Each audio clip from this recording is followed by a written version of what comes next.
আজকের রেসিপি মাছের মাথা দিয়ে মুগ ডালের রেসিপি। আশা করছি আজকের রেসিপিও তোমাদের ভালো লাগবে।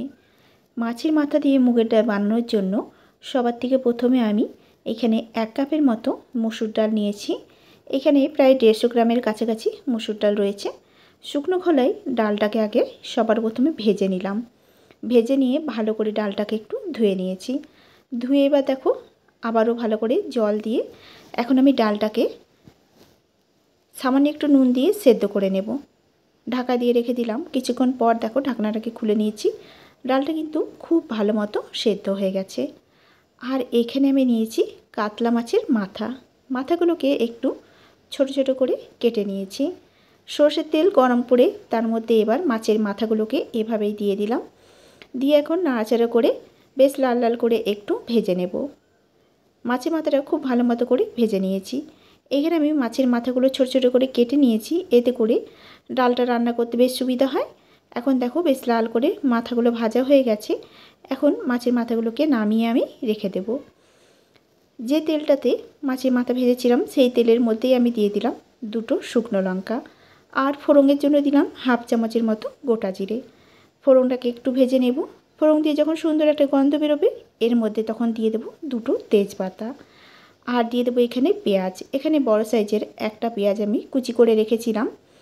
পেঁয়াজটা দিয়ে আবারও ভালো করে নাড়াচাড়া করে একটু পেঁয়াজটাকে হালকা করে ভেজে নেব। খুব বেশি লাল করার প্রয়োজন নেই। পেঁয়াজ যখন একটু ভাজা হয়ে আসবে তখন এর মধ্যে দিয়ে দিলাম একটা টমেটো, দিয়ে দিলাম হলুদের গুঁড়ো, লঙ্কার গুঁড়ো, স্বাদ মতো নুন। একটু নাড়াচাড়া করে নেব।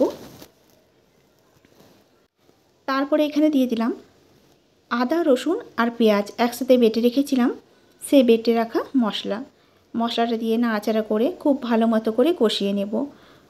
মশলা থেকে তেল ছেড়ে আসছে।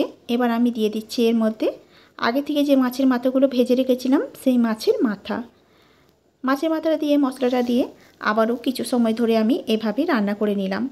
তারপরে দিয়ে দিলাম আগে থেকে যে সেদ্ধ করে রেখেছিলাম মুগের ডাল, সেই মুগের ডালটার মধ্যে আমি হলুদ দিইনি, যেহেতু একেবারে রান্নার মধ্যে হলুদটা দিয়েছি সেই কারণে আগের থেকে আমি আর ডালে হলুদটা দিলাম না। এখন দেখো ডালটা ফুটে উঠেছে, আর আমি এখানে গরম জলটা দিয়েছিলাম। ডাল খুব ভালো ফুটে উঠে গেলেই দিয়ে দিলাম এর মধ্যে খুবই সামান্য পরিমাণে অল্প চিনি দিলে এই রান্নার স্বাদটা কিন্তু ভীষণই সুন্দর হয়। দিয়ে দিলাম গরম মশলার গুঁড়ো, তারপর দিলাম কয়েকটা কাঁচা লঙ্কা, আর দিলাম সামান্য একটু ঘি দিয়ে এবার ডালটাকে নাড়াচাড়া করে নামিয়ে নেব। তৈরি হয়ে গেল আজকের রেসিপি